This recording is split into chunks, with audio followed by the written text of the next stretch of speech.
নমস্কার বন্ধুরা, কেমন আছো তোমরা সবাই? আশা করি ভালোই আছো। আমার নতুন আরেকটি ব্লগে তোমাদের সবাইকে স্বাগত জানাই। দুপুরবেলা খেয়ে দিয়ে না একটু ঘুমিয়ে গেছিলাম, যার জন্য কম্বল টম্বল দেখো সব কিন্তু এলোমেলো রয়েছে। আর জানো তো আমাদের এখানে কিন্তু আবার একটু হালকা হালকা একটু শীত বেশি পড়েছে। কদিন একটু শীতটা কম ছিল, কিন্তু আবার একটু শীত পড়েছে, যার জন্য দুপুরবেলা কম্বল গায়ে না দিয়ে না একদমই শোয়া যায় না। আর দুপুরবেলা সব শুয়েছি, এখন কম্বল এগুলো তো ভাঁজ না করলে হবেই না। পুরো ঘরটা কিন্তু কম্বলে একদম এলোমেলো হয়ে থাকে, যার জন্য এখন ভাঁজ করে রেখে দিচ্ছি। আর সকালে আর সন্ধ্যাবেলা দেখবে আমাদের মহিলাদের কিন্তু ঘরটা একটু গোছাতেই হয়, তা নাহলে কিন্তু দেখতে ঘরটা একদমই ভালো লাগে না। আর বন্ধুরা, যারা এখন ভিডিওটি দেখছো তারা প্লিজ একটা লাইক করে ভিডিওটি কন্টিনিউ করো। তোমরা কিন্তু অনেকে ভিডিওটি দেখো কিন্তু একটা লাইক করতে ভুলে যাও, তাদেরকে অনুরোধ করছি প্লিজ একটা লাইক করে দিও। আর জামা কাপড় যেগুলো ধুয়ে দিয়েছিলাম শুকিয়ে গেছে, নিয়ে এসেছি। আর সেগুলো তো এরকম ছিল খাটের পরে এক কোণায় ফেলানো, যার জন্য ভাবছি গুছিয়ে রেখে দিই। এমনি জামা কাপড় হালকা যেগুলো শুকিয়ে গেছিলো সেগুলো তো ভাঁজ করে রেখে দিয়েছি। আর এই তোয়ালিগুলো না একটু হালকা ভেজা ভেজা ছিল, যার জন্য উপর থেকে আনা হয়নি, পরে এনেছিলাম, সেজন্য সেটা না এরকম সাইডে রয়েই গেছিলো। আর এক একজনের কিন্তু এক একটা করে তোয়ালি, যার জন্য আমাদের 3-4টে কিন্তু তোয়ালি হয়েই যায়। একজন আর একজনের তোয়ালিতে কিন্তু আমরা মুছি না, যার জন্য অনেকগুলো তোয়ালি হয়ে গেছে। আর আজকে সন্ধ্যাবেলা থেকে আমি ভিডিওটা শুরু করলাম। আর বন্ধুরা, আজকে আমি সন্ধ্যা থেকে রাত পর্যন্ত যেভাবে ঘরের কাজগুলি গুছিয়ে করি সেগুলি তোমাদের সঙ্গে শেয়ার করতে চাই। আর দেখো, আমি কিন্তু অতি সাধারণ ঘরের একজন গৃহবধূ। আমার কাজগুলোও কিন্তু খুব সাধারণ। আমার সংসারে যা আছে জিনিসপত্র আমি সেগুলো দিয়েই কিন্তু তোমাদের মন জয় করার চেষ্টা করছি। আজকে না একটু লঙ্কার আচার বানাবো, লঙ্কা আর গাজর। আগে যে লঙ্কা গাজরের আচারটা বানিয়েছিলাম সেটা কিন্তু খেয়ে খেয়ে আমাদের শেষ হয়ে গেছে। যখন বাড়িতে আচার থাকে তখন কিন্তু রোজই দেখবে আমাদের আচার খাওয়া হয়। আর আচার ছিল না বলে 4-5 দিন কিন্তু আচার একদমই খাওয়া হয়নি। আর লঙ্কাটা না অনেক দিন হয়ে গেছিলো, ফ্রিজে রাখা ছিল, বানাবো বানাবো করে একদমই না বানানো হয়নি। যার জন্য আজকে ভাবছি বানিয়ে ফেলতে হবে, তা না হলে পড়েই থাকে জানো না। আর কি বলো তো, একটা কাজ যদি আমরা একবার না করে রেখে দিই সেটা কিন্তু আলসেমি করে করে দেখবে সেটা কিন্তু আর হয়ই না। যার জন্য আজকে আলসেমি না করে গাজরের আচারটা বানিয়ে নেব, গাজর দিয়ে আর লঙ্কা দিয়ে। এই লঙ্কাগুলো না শুধু আচার বানানোরই লঙ্কা, কিন্তু এগুলো সবজি দিয়ে খেলে ভালো লাগে না, এতে হালকা একটু একটু ঝাল আছে। আর এই যে সব রকম মশলা নিয়ে নিয়েছি। আর এদিকে সন্ধ্যা হয়ে গেছে, যার জন্য ভাবছি সন্ধ্যাটা দিয়েই দিই, কেননা ওদিকে আচার বানাতে গেলে না তারপরে আবার সন্ধ্যা দিতে না লেট হয়ে যাব। আর সন্ধ্যা কিন্তু টাইমে দেওয়া উচিত, যার জন্য সন্ধ্যাটা এখন দিয়ে নিচ্ছি। তারপরে দুপুরে যে বাসনগুলো ধুয়ে রেখেছিলাম সেগুলো তো এরকম রাখাই ছিল, তো সে বাসনগুলোও রেখে দিচ্ছি জিনিস জায়গাতে। আর সময়ের কাজ জানো তো, সময় না করলে সেটা কিন্তু আমার পড়েই থাকে। এ আস লেটে হোক আর আগে হোক সেটা কিন্তু আমাকেই করতে হয়। আর এদিকে মৌরি, মেথি, পাঁচফোড়নে যা যা থাকে সেগুলো, আর ধনিয়া, জিরে আর সর্ষে, আর একটু রাই আছে, সর্ষে দানার মতো এক রকমের দানা আছে, সেগুলোকে রাই বলে, সেগুলো ছোট ছোট হয়, সর্ষে দানার মতোই দেখতে হয়। আর মশলাটাকে সুন্দর করে একটু ভেজে নেব। মশলাটা হালকা মানে না ভাজলে না এটা সুন্দর গুঁড়ো হবে না, যার জন্য মশলাটা একদম পুরো কালো করে ভাজবো না, হালকা একটু ভেজে নিয়েছি। আর মশলা যখন ঠান্ডা হবে তখন মশলাটা পিষে নেব। মিক্সিতে বেশি গরম দিয়ে না একদমই কিন্তু পিষতে নেই, তাহলে মিক্সিটা খারাপ হয়ে যায়। আর যতক্ষণ মশলাটা ঠান্ডা হয় ততক্ষণ গাজর আর লঙ্কা এটাকে একটু ভাজা করে নেব।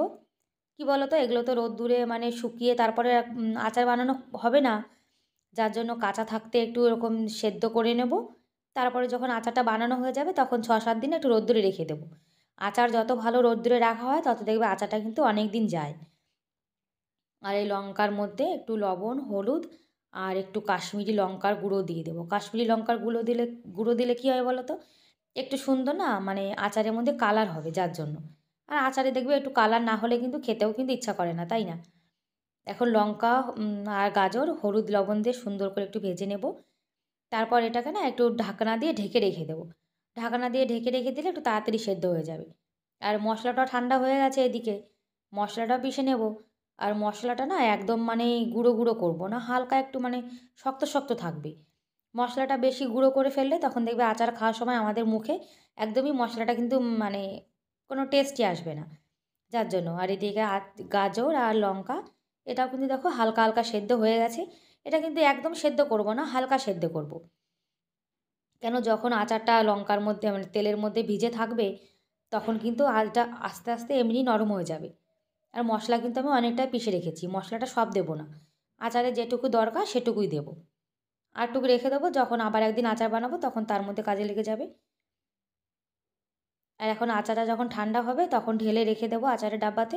ওই যে কালো ডাব্বাটা সেদিন কিনে এনেছিলাম আমি, ওই ডাব্বাটা না আচার রাখার জন্যে কিনে এনেছি। আর এই ডাব্বাটাও না আমি ধুয়ে রেখে দিয়েছিলাম, জলটা শুকিয়ে গেছে। এখন লবণটা ঢেলে রেখে দেবো। আর রান্নায় আমি যে লবণ ইউজ করব সেটা কিন্তু এখন এই ডাব্বাটা ঢেলে নিয়েছি। আর এই প্লাস্টিকের ডাব্বাটা না অনেক দিন হয়ে গেছে। আর প্লাস্টিকের ডাব্বা দেখবে বেশি দিন কিন্তু একদমই ইউজ করতে নেই। আর এই যে কাচের এই ডাব্বাটা কালো রঙের, এই ডাব্বাটা কিন্তু আমার খুব পছন্দ। আর এইসব জিনিসে আচার রেখে দিলে দেখবে আচার কিন্তু অনেক দিন যায়। আর ছেলের জন্য একটু আলাদা করে রেখে দিয়েছি, আমার ছেলে এখন একটু টেস্ট করবে। আর কি জানো তো, আমার ছেলে কিন্তু আচার খুব ভালো খায়। এই আচারটা শুধুমাত্র আমার ছেলের জন্যই বানানো। যখন ওর কোনো সবজি ভালো না লাগে তখন আচার দিয়ে খায়। আর এদিকে নিরামিষ রান্না করব, কুমড়ো আলুর ঝোল, যার জন্যে হিটারে বসিয়ে দিয়েছি, কারেন্ট আসছিল। আর রাত্রিরে আজকে না কুমড়ো আলুর ঝোল করব আর রুটি বানাবো, আর গোপালের জন্য ভাত করব। আর দুপুরে ভাত করেছিলাম তার থেকে না একটু ভাত রয়ে গেছে, সেটা আমার ছেলে খেয়ে নেবে। আর আমার ছেলে জানো তো একদমই কিন্তু রুটি খেতে চায় না, স্কুলে নিয়ে যায় ওইটুকুই শেষ, ব্যাস। এদিকে গোপালের ভাত বসে দিয়েছি আর রুটি বানাবো, যার জন্য আটাটাও নিয়ে নিলাম। আর রুটি রাত্রিরে, সকালে আর বিকালে কিন্তু আমাদের রুটি খাওয়াই হয়। 2 টাইম রুটি খাই আর আমরা 1 টাইম কিন্তু ভাত খাই। কী বলো তো, বাঙালি মানুষ তো, বাঙালিদের দেখবে 1 টাইম ভাত না খেলে একদম মানে পোষায় না কিন্তু। বাঙালিদের যতই তুমি ভালো মন্দ খাওয়াও, যদি এক মুঠ ভাত না হয় তাহলে কিন্তু বাঙালিদের একদমই মানে তৃপ্তি হয় না, তাই না? মনে হয় যেন পেটটা ভরেই না, কেমন খিদে খিদে রয়ে যায়। আর আটাটা সুন্দর করে মাখিয়ে নেব, আটা যত ভালো মাখানো হবে দেখবে রুটি কিন্তু তত ভালো হয়। এদিকে গোপালের ভাতটাও হয়ে গেছে, ভাতের মাঠটাও গেলে নিয়েছি। আর এদিকে হিটারে কুমড়ো আলুর ঝোলটাও হয়ে গেছে। আর হিটারের তাপ দেখেছো খুব কিন্তু এখন, আগে থেকে শীত কমে গেছে, যার জন্য লোকে না একটু রড হিটার কম চালায়, তো যার জন্য হিটারটা একটু ভালোই হিট রয়েছে।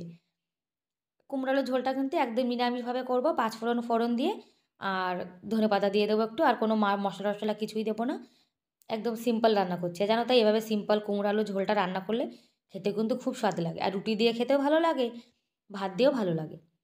তারপরে চলে এসেছি, এখন রাত্রিরে রুটি বানাবো। আর আমার ছেলের না খাওয়া দাওয়া হয়ে গেছে, গোপালেরও সেবা দেওয়া হয়ে গেছে। এখন আমরা দুজন যে রুটি খাবো সেটাই এখন বানিয়ে নেব। 4টে রুটি বানাবো তো, যার জন্য একবারেই বেলে রেখে দিচ্ছি। একবারে বেলে রেখে না দিলে না তারপর বারবার মানে বেলে আবার বানানো কিন্তু একটা ঝামেলা হয়ে যায়। আর রুটি বানানোর সময় এরকম একটা কাপড় নিচে বিছিয়ে রাখলে গুঁড়োগুলো কিন্তু ওর মধ্যেই পড়ে।